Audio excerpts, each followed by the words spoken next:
apa Bang?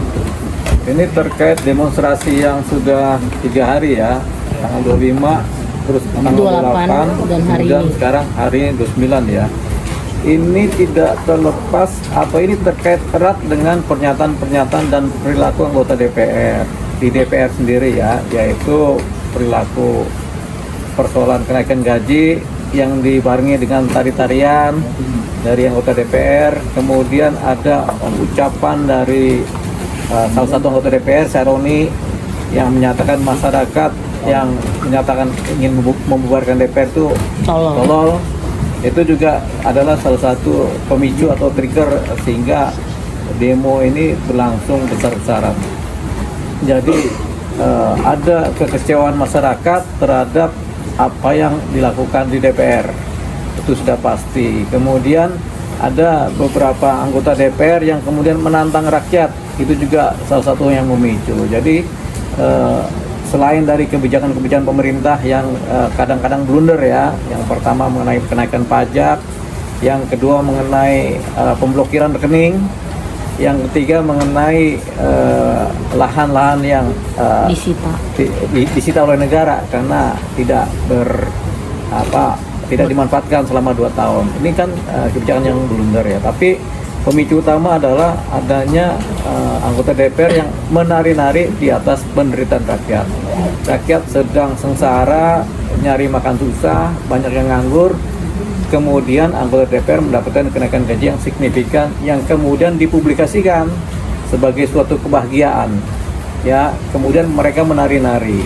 Entah bagaimana caranya, yang jelas terpublikasikan sehingga kemudian ini menjadi respon yang negatif bagi rakyat.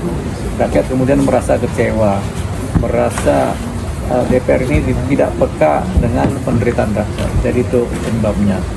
Nah, kalau ini tidak dibereskan, ini kemungkinan besar akan berlanjut demonstrasi seperti ini, dan ini membahayakan keamanan negara. Jadi kita meminta supaya DPR introspeksi yang pertama. Nah, siapa-siapa di anggota DPR yang kemudian menjadi sorotan oleh masyarakat? Yang pertama adalah Saroni, karena pernyataannya yang menyatakan masyarakat tolol. Satu. Yang kedua adalah Eko Patrio yang menari-nari, kemudian seolah-olah menantang rakyat. Kemudian yang ketiga adalah Uya Kuya yang juga menyatakan kan artis begitu ya. Jadi 4 Bang, sama Nafa Urbach. Apa Nafa Urbach bilang apa? Terkait yang tunjangan 50 juta. Oh iya, tunjangan 50 juta. Itu juga sebenarnya dan rata-rata ini artis ini. Jadi ini suatu persoalan tersendiri. Jadi 4 anggota DPR ini kemudian memicu, men-trigger masyarakat untuk melakukan demonstrasi. Korelasinya jelas ya. Jadi bukan yang sesuatu yang mengada-ada, tapi memang ada korelasinya karena dalam demonstrasi juga terucapkan mengenai pembubaran DPR juga, termasuk nama-nama anggota DPR yang kemudian membuat masyarakat sakit hati juga disebutkan dalam demo. Jadi ini kemudian kita sayangkan anggota DPR macam apa ini yang kemudian kehilangan legitimasi dari rakyat. Begitu. Jadi kita bisa pastikan nama Saroni, nama Eko Patrio, nama Uya Kuya, kemudian Nafa Urbach juga, kemudian potensi besar kehilangan legitimasi dari rakyat mengenai posisi mereka sebagai anggota DPR. Makanya supaya ini kondusif, kita minta supaya mereka sebaiknya mengundurkan diri dari DPR ya. Karena kalau mereka jalan panjang pun di DPR itu sudah tercoreng namanya, sudah dicatat oleh masyarakat, oleh rakyat, oleh dunia medsos, oleh netizen, bahwasanya mereka melukai hati rakyat. Jadi itu tadi, supaya suasana kondusif.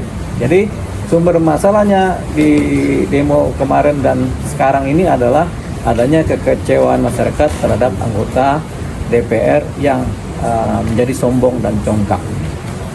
Banyak netizen yang menyatakan bahwa akan terjadi kembali Mengulang kembali.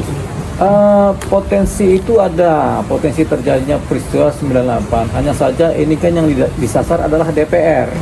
Yang disasar adalah DPR, bukan eksekutif, bukan pemerintah negara. Jadi eksekutif ini kan presiden dan wakil presiden. Tapi bisa saja kalau ini tidak cepat diredam, tidak cepat ditanggulangi dengan pola-pola persuasif yang kemudian tepat, ini kemudian akan berakibat terjadinya akumulasi lebih lanjut dari demonstrasi yang berlangsung berulang, kemudian memicu eskalasi yang lebih tinggi lagi sehingga berpotensi kemudian peristiwa 98 itu bisa terulang terjadi. Yang disasar akhirnya nanti lembaga eksekutif. Sekarang kan yang disasar DPR begitu. Jadi bisa terjadi lembaga eksekutif kalau eksekutif tidak bijak juga mengatasi persoalan-persoalan ini. Makanya ini diperlukan ketegasan. Kita sudah paham pemicunya memang kekecewaan masyarakat terhadap DPR dan kekecewaan masyarakat terhadap kebijakan yang blunder tadi ya. Jadi itu yang kemudian harus dibereskan baik oleh DPR maupun eksekutif. Kalau lambat dibereskan, eskalasinya akan bertambah besar berkemungkinan. Bang, aksi demo ini benar nggak sih Bang ada yang mendanai? Kalau aksi demonstrasi, pada umumnya aksi demonstrasi kalau kita lihat ada mahasiswa yang bergerak, ada buruh yang bergerak, mereka kan organisasi. Tentunya pendanaan itu pendanaan yang sifatnya internal, dari mahasiswa mereka kolektif, dari buruh juga mereka kolektif. Tapi kemudian karena ini adalah bentuk kekecewaan masyarakat, dana yang paling besar itu adalah dana emosi masyarakat. Jadi masyarakat merasa emosional, merasa kecewa sehingga itu menjadi trigger yang paling besar. Jadi bukan dana uang, tapi dana emosi masyarakat yang kemudian menciptakan akumulasi demonstrasi yang kemudian membesar.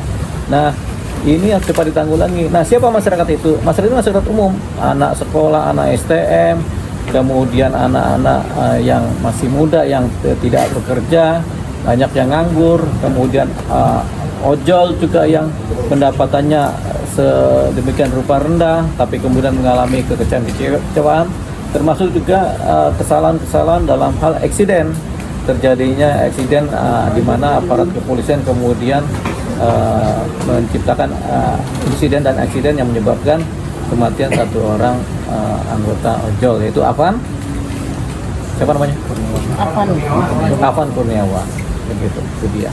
Nah, kembali kepada siapa yang salah? Ya, yang salah DPR, anggota DPR yang kemudian tidak peka dengan sensitivitas penderitaan rakyat. Itu yang salah di sana. Nah, kemudian apakah polisi salah dalam bekerja? Polisi tentunya bekerja sudah maksimal sebenarnya berdasarkan protap-protap, tapi karena kepanikan, karena eskalasi yang tinggi, nah akhirnya polisi juga ikut jadi dipersalahkan begitu, yaitu Brimob ya. Tapi sebenarnya mereka ini tidak ada pilihan, polisi-polisi ini tidak ada pilihan selain bekerja atas perintah kerja untuk mengamankan negara. Tapi mereka tentunya tidak luput dari kesalahan ya, dan kemarin terjadi kesalahan, entah disengaja apa tidak, tapi yang jelas salah satu unsur dari kejadian kemarin itu yang berakibat meninggalnya satu anggota ojol, yaitu karena kemungkinan besar kepanikan gitu dan kelelahan dari aparat kepolisian.